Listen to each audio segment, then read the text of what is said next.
Hello viewers, today we are going to read tragedy drama Othello, a great creation of William Shakespeare. To hear voice of literature like this, please stay with us by subscribing our channel. Hope you will enjoy it. Let's start. 400 years ago there lived in Venice an ensign named Iago, who hated his general, Othello, for not making him a lieutenant. Instead of Iago, who was strongly recommended, Othello had chosen Michael Cassio, whose smooth tongue had helped him to win the heart of Desdemona. Iago had a friend called Roderigo, who supplied him with money and felt he could not be happy unless Desdemona was his wife. Othello was a Moor, but of so dark a complexion that his enemies called him a blackamoor. His life had been hard and exciting. He had been vanquished in battle and sold into slavery, and he had been a great traveler, and seen men whose shoulders were higher than their heads. Brave as a lion, he had one great fault: jealousy. His love was a terrible selfishness. To love a woman meant with him to possess her as absolutely as he possessed something that did not live and think. The story of Othello is a story of jealousy. One night Iago told Roderigo that Othello had carried off Desdemona without the knowledge of her father, Brabantio. He persuaded Roderigo to arouse Brabantio, and when that senator appeared, Iago told him of Desdemona's elopement in the most unpleasant way. Though he was Othello's officer, he termed him a thief and a Barbary horse. Brabantio accused Othello before the Duke of Venice of using sorcery to fascinate his daughter, but Othello said that the only sorcery he used was his voice, which told Desdemona his adventures and hair-breadth escapes. Desdemona was led into the council chamber, and she explained how she could love Othello despite his almost black face by saying, "I saw Othello's visage in his mind." As Othello had married Desdemona, and she was glad to be his wife, there was no more to be said against him, especially as the Duke wished him to go to Cyprus to defend it against the Turks. Othello was quite ready to go, and Desdemona, who pleaded to go with him, was permitted to join him at Cyprus. Othello's feelings on landing in this island were intensely joyful. "Oh, my sweet," he said to Desdemona, who arrived with Iago, his wife, and Roderigo before him. "I hardly know what I say to you. I am in love with my own happiness." News coming presently that the Turkish fleet was out of action, he proclaimed a festival in Cyprus from 5 to 11 at night. Cassio was on duty in the castle where Othello ruled Cyprus, so Iago decided to make the lieutenant drink too much. He had some difficulty, as Cassio knew that wine soon went to his head, but servants brought wine into the room where Cassio was, and Iago sang a drinking song, and so Cassio lifted a glass too often to the health of the general. When Cassio was inclined to be quarrelsome, Iago told Roderigo to say something unpleasant to him. Cassio cudgeled Roderigo, who ran into the presence of Montano, the ex-governor. Montano civilly interceded for Roderigo, but received so rude an answer from Cassio that he said, "Come, come, you're drunk." Cassio then wounded him, and Iago sent Roderigo out to scare the town with a cry of mutiny. The uproar aroused Othello, who, on learning its cause, said, "Cassio, I love thee, but never more be officer of mine." On Cassio and Iago being alone together, the disgraced man moaned about his reputation. Iago said reputation and humbug were the same thing. "O God," exclaimed Cassio, without heeding him, "that men should put an enemy in their mouths to steal away their brains." Iago advised him to beg Desdemona to ask Othello to pardon him. Cassio was pleased with the advice, and next morning made his request to Desdemona in the garden of the castle. She was kindness itself, and said, "Be merry, Cassio, for I would rather die than forsake your cause." Cassio at that moment saw Othello advancing with Iago, and retired hurriedly. Iago said, "I don't like that." "What did you say?" asked Othello, who felt that he had meant something unpleasant, but Iago pretended he had said nothing. "Was not that Cassio who went from my wife?" asked Othello, and Iago, who knew that it was Cassio and why it was Cassio, said, "I cannot think it was Cassio who stole away in that guilty manner." Desdemona told Othello that it was grief and humility which made Cassio retreat at his approach. She reminded him how Cassio had taken his part when she was still heart-free, and found fault with her Moorish lover. Othello was melted, and said, "I will deny thee nothing." But Desdemona told him that what she asked was as much for his good as dining. Desdemona left the garden, and Iago asked if it was really true that Cassio had known Desdemona before her marriage. "Yes," said Othello. "Indeed," said Iago, as though something that had mystified him was now very clear. "Is he not honest?" demanded Othello, and Iago repeated the adjective inquiringly, as though he were afraid to say no. "What do you mean?" insisted Othello.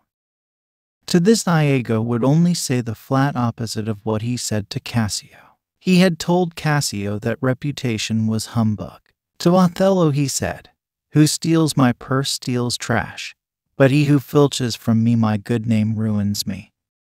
At this Othello almost leapt into the air, and Iago was so confident of his jealousy that he ventured to warn him against it. Yes, it was no other than Iago who called jealousy the green-eyed monster which doth mock the meat it feeds on. Iago, having given jealousy one blow, proceeded to feed it with the remark that Desdemona deceived her father when she eloped with Othello. If she deceived him, why not you? Was his meaning.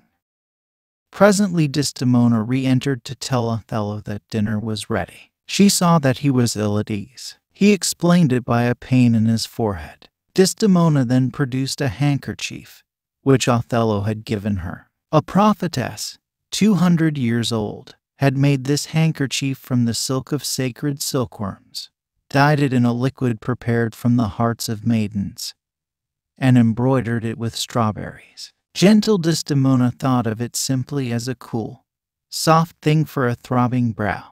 She knew of no spell upon it that would work destruction for her who lost it. "Let me tie it round your head," she said to Othello. "You will be well in an hour." But Othello pettishly said it was too small, and let it fall.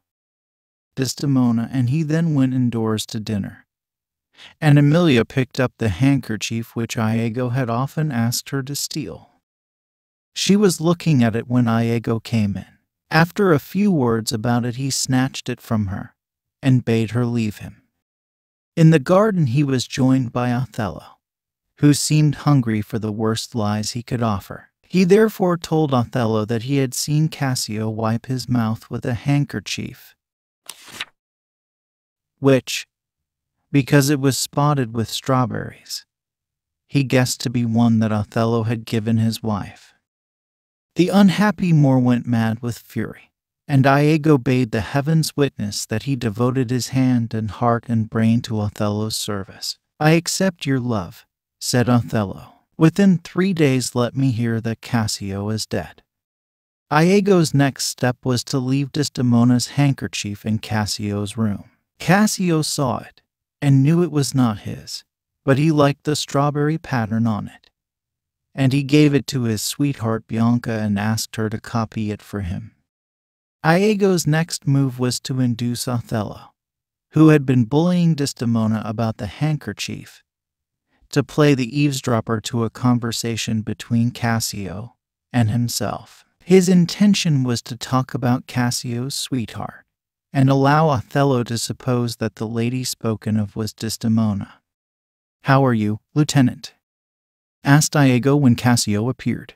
"The worse for being called what I am not," replied Cassio gloomily. "Keep on reminding Desdemona, and you'll soon be restored," said Iago, adding, in a tone too low for Othello to hear, If Bianca could set the matter right, how quickly it would mend. Alas, poor rogue, said Cassio. I really think she loves me. And like the talkative coxcomb he was, Cassio was led on to boast of Bianca's fondness for him, while Othello imagined, with choked rage, that he prattled of Desdemona, and thought, I see your nose, Cassio, but not the dog I shall throw it to. Othello was still spying when Bianca entered, boiling over with the idea that Cassio, whom she considered her property, had asked her to copy the embroidery on the handkerchief of a new sweetheart. She tossed him the handkerchief with scornful words, and Cassio departed with her. Othello had seen Bianca, who was in station lower, in beauty and speech inferior far to Desdemona, and he began in spite of himself to praise his wife to the villain before him. He praised her skill with the needle, her voice that could sing the savageness out of a bear, her wit, her sweetness, the fairness of her skin. Every time he praised her, Iago said something that made him remember his anger and utter it foully, and yet he must needs praise her, and say, the pity of it, Iago. Oh, Iago, the pity of it, Iago. There was never in all Iago's villainy one moment of wavering. If there had been, he might have wavered then. Strangle her, he said, and good, said his miserable dupe. The pair were still talking murder when Desdemona appeared with a relative of Desdemona's father, called Lodovico, who bore a letter for Othello from the Duke of Venice. The letter recalled Othello from Cyprus, and gave the governorship to Cassio. Luckless Desdemona seized this unhappy moment to urge once more the suit of Cassio. Fire and brimstone, shouted Othello. It may be the letter agitates him, explained Lodovico to Desdemona, and he told her what it contained. I am glad, said Desdemona. It was the first bitter speech that Othello's unkindness had wrung out of her. I am glad to see you lose your temper, said Othello. Why, sweet Othello? She asked, sarcastically, and Othello slapped her face.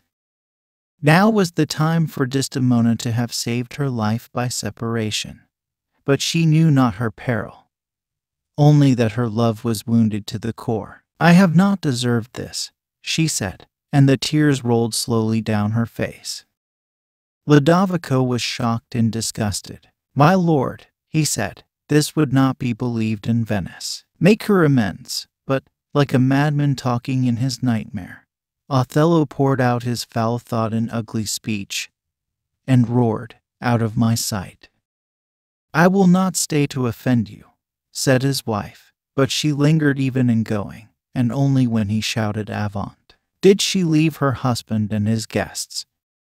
Othello then invited Lodovico to supper, adding, You are welcome, sir, to Cyprus, goats and monkeys. Without waiting for a reply, he left the company. Distinguished visitors detest being obliged to look on at family quarrels, and dislike being called either goats or monkeys.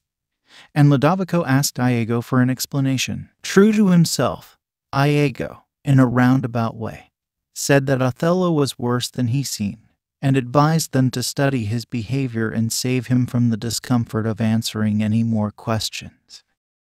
He proceeded to tell Rodrigo to murder Cassio. Rodrigo was out of tune with his friend. He had given Iago quantities of jewels for Desdemona without effect. Desdemona had seen none of them, for Iago was a thief. Iago smoothed him with a lie, and when Cassio was leaving Bianca's house, Rodrigo wounded him, and was wounded in return. Cassio shouted, and Lodovico and a friend came running up. Cassio pointed out Rodrigo as his assailant, and Iago, hoping to rid himself of an inconvenient friend, called him villain, and stabbed him, but not to death. At the castle, Desdemona was in a sad mood. She told Emilia that she must leave her. Her husband wished it. Dismiss me, exclaimed Emilia. It was his bidding, said Desdemona. "We must not displease him now." She sang a song which a girl had sung whose lover had been base to her. A song of a maiden crying by that tree whose boughs droop as though it weeps. And she went to bed and slept. She woke with her husband's wild eyes upon her. "Have you prayed tonight?" he asked, and he told this blameless and sweet woman to ask God's pardon for any sin she might have on her conscience. "I would not kill thy soul," he said. He told her that Cassio had confessed, but she knew Cassio had not to confess that concerned her. She said that Cassio could not say anything that would damage her. Othello said his mouth was stopped.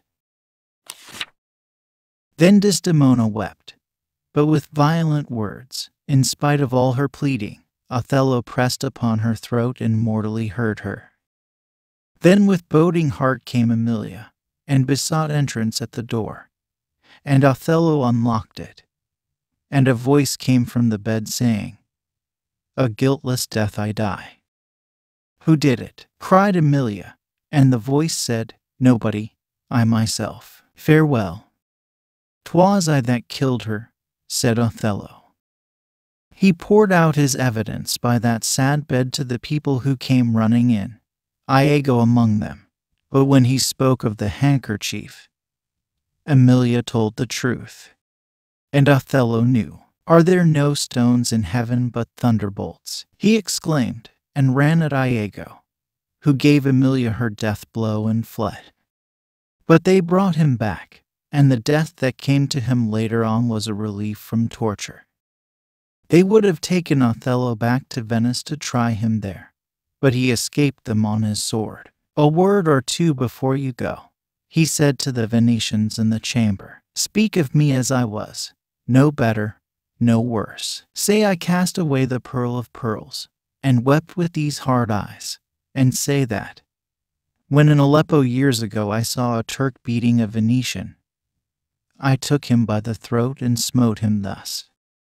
With his own hand he stabbed himself to the heart, and ere he died his lips touched the face of Desdemona with despairing love.